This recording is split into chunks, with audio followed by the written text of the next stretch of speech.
इस वीडियो के अंत तक आपको इस पाठ से संबंधित संपूर्ण जानकारी व प्रश्नों के लिखित उत्तर मिलेंगे। नमस्कार सभी को, हिंदी कला केंद्र में आपका स्वागत है। अगर आप इस चैनल पर नए हैं तो पहले इसको सब्सक्राइब करें व बेल आइकन को दबाना ना भूलें ताकि नए वीडियो का नोटिफिकेशन सबसे पहले आपको मिले। बच्चों, आज हम पढ़ने जा रहे हैं हमारी हिंदी की पुस्तक का पाठ 14 जिसका शीर्षक है बाघ आया उस रात। बाघ तो बच्चों आपने टीवी में या किसी जू में जरूर देखा होगा। बाघ बहुत ही खतरनाक जानवर है, उससे हमें बचकर ही रहना चाहिए। बाघ वैसे रहता कहाँ है? बताओ बताओ। बाघ तो जंगलों में रहता है ना? दिन प्रतिदिन हमारी बढ़ती जनसंख्या के कारण हम इन जंगलों को निरंतर काटते ही जा रहे हैं। अगर हमारा घर इन घने जंगलों के आसपास है तो इनके आने का डर हमेशा बना ही रहता है। इस कविता में भी एक बच्चे को बाघ से डर लग रहा है तो वह अपने बाबा को बाघ से सचेत रहने के लिए बोल रहा है। सबसे पहले इस कविता का सस्वर पठन कर लेते हैं। वो इधर से निकला, वो उधर चला गया, वो आंखें फैलाकर बतला रहा था। हाँ बाबा, बाघ आया उस रात। आप रात को बाहर न निकलो, जाने कब बाघ फिर से आ जाए। हाँ, वो ही जो उस झरने के पास रहता है। वहां अपन दिन के वक्त गए थे ना एक रोज। बाघ उधर ही तो रहता है। बाबा, उसके 2 बच्चे हैं। बाघिन सारा दिन पहरा देती है। बाघ या तो सोता है या बच्चों से खेलता है। दूसरा बालक बोला, बाघ कहीं काम नहीं करता, न किसी दफ्तर में, न कॉलेज में। छोटू बोला, स्कूल में भी नहीं। 5 साला बेटू ने हमें फिर से आगाह किया, अब रात को बाहर होकर बाथरूम न जाना। तो इस तरह एक छोटी सी प्यारी सी कविता है जिसको नागार्जुन ने लिखा है। अब इस कविता को अर्थ के साथ समझते हैं। वो इधर से निकला, उधर चला गया, वो आंखें फैलाकर बता रहा था। आंखें फैलाकर बताना, आंखें बड़ी करके या गौर से बता रहा है कि वो इधर से निकला और उधर चला गया। कौन? हाँ बाबा, बाघ आया उस रात। बच्चा अपने बाबा को बोल रहा है कि हाँ बाबा, उस रात को बाघ आया था। आप रात को बाहर न निकलो, जाने कब बाघ फिर से आ जाए। बच्चा अपने बाबा को सचेत कर रहा है कि आप रात को बाहर ना निकलो, जाने कब बाघ फिर से आ जाए। हाँ, वो ही जो उस झरने के पास रहता है। झरना पहाड़ से नीचे गिरने वाला जल प्रवाह। हाँ, वही बाघ जो उस झरने के पास रहता है। हाँ, अपन दिन के वक्त यानी दिन के समय गए थे ना एक रोज। एक रोज का अर्थ है एक दिन। बाघ उधर ही तो रहता है। बाबा, उसके 2 बच्चे हैं। बाघ के कितने बच्चे हैं? 2। बाघिन सारा दिन पहरा देती है। बाघ की वाइफ बाघिन, तो वो सारा दिन पहरा देती है। पहरा यानी रक्षा करना या निगरानी रखना। किसकी? अपने बच्चों की। और बाघ क्या करता है? बाघ या तो सोता है या बच्चों से खेलता है। दूसरा बालक बोला, बाघ कहीं काम नहीं करता, न किसी दफ्तर में, न कॉलेज में। छोटू बोला, स्कूल में भी नहीं। 5 साला बेटू ने हमें फिर से आगाह किया। 5 साल के बेटू ने अपने बाबा को फिर से आगाह यानी सचेत किया कि अब रात को बाहर होकर बाथरूम न जाना। बाहर रात को बाथरूम नहीं जाना है। क्यों नहीं जाना? क्योंकि रात को फिर से बाघ आ सकता है। अब इस कविता का सारांश देखते हैं। इस कविता के कवि नागार्जुन द्वारा ये संदेश दिया गया है कि बाघ जैसे खतरनाक जानवर हमारे घरों के आसपास दिखाई देने लगे हैं और हमें उनसे सावधान रहने की जरूरत है। ये सब क्यों हुआ? क्योंकि हम बढ़ती जनसंख्या के कारण जंगलों की अंधाधुंध कटाई करते ही जा रहे हैं। तो हमें पेड़ों को न काटकर जंगलों को सुरक्षित रखना हमारी जिम्मेदारी है ताकि वन्य प्राणियों के जीवन में कोई दखल ना आए। कविता में 2 बच्चों के द्वारा घर के पास बाघ को देखे जाने के संकेत दिए गए हैं।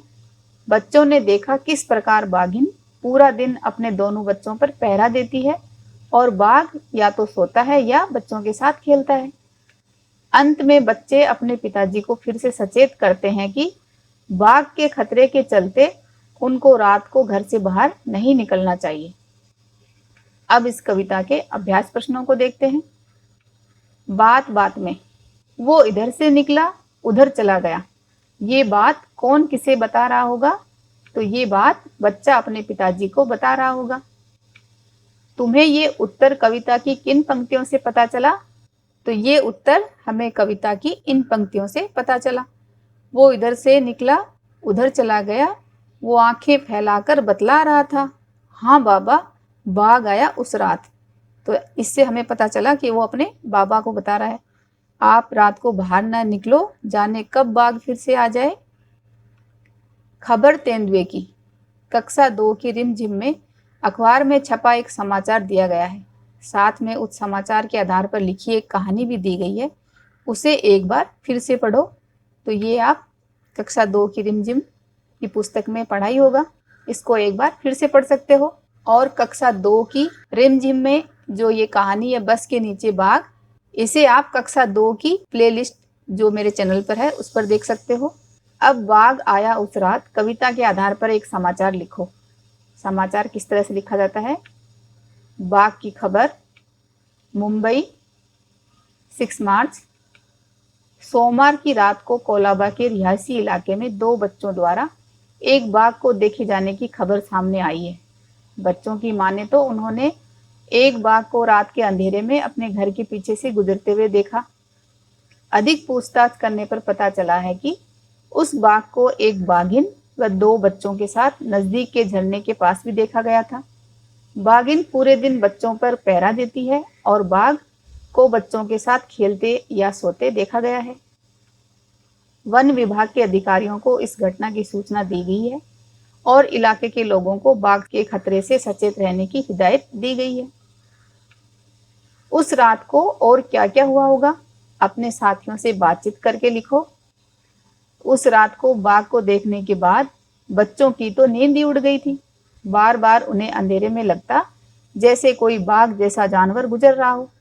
पिताजी ने एक टॉर्च और लाठी लेकर घर के आसपास के इलाके को ध्यान से देखा।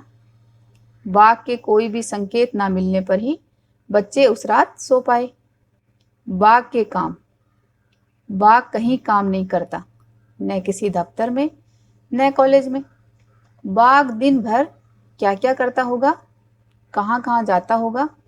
अपने साथियों के साथ मिलकर जानकारी एकत्रित करो, फिर चर्चा करके उस पर एक चित्रात्मक पुस्तक तैयार करो।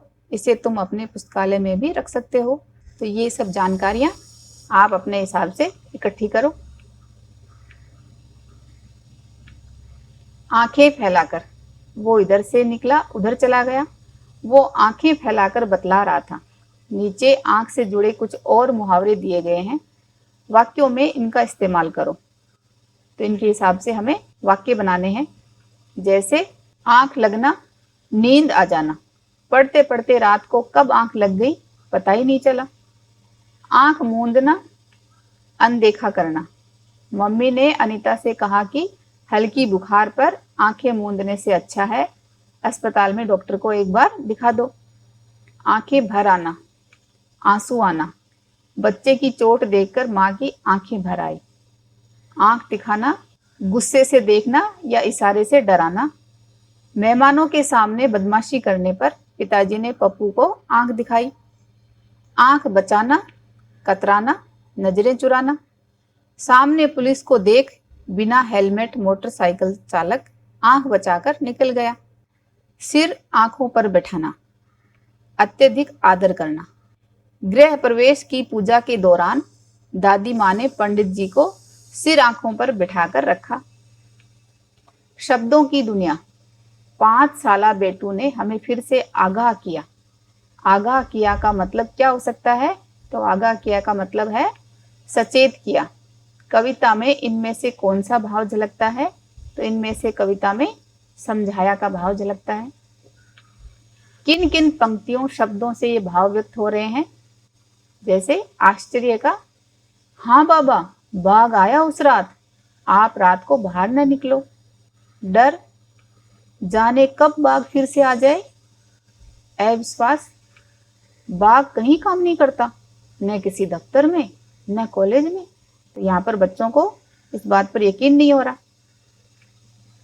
जब हम कविता के जरिए कोई बात कहते हैं तो आम तौर पर शब्दों के क्रम को बदल देते हैं। जैसे कविता का शीर्षक बाघ आया उस रात, गद्य में उस रात बाघ आया होगा। अगर इसी बात को हम गद्य के रूप में या कहानी के रूप में लिखेंगे तो हम इस तरह लिखेंगे, उस रात बाघ आया। ऐसा क्यों किया जाता होगा? तो कविता में इस तरह से क्यों किया जाता है? क्योंकि कविता के नाम में शब्दों के क्रम को बदलने से पहली बार पढ़ते ही दिमाग में एक छवि बनती है और उस रचना को पढ़ने की जिज्ञासा बढ़ जाती है। तो कविता को और ज्यादा प्रभावशाली बनाने के लिए हम ऐसा करते हैं। इस किताब की दूसरी कविताएं भी पढ़ो और शब्दों के क्रम में आए बदलाव पर गौर करो। ऐसे ही कुछ वाक्यों की सूची भी बनाओ। तो आप अपनी पुस्तक की दूसरी कविताओं को देखो।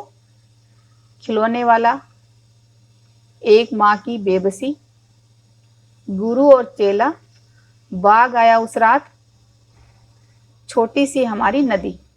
इनका शीर्षक हम ये भी दे सकते हैं अगर इन्हें गद्य में लिखना हो तो।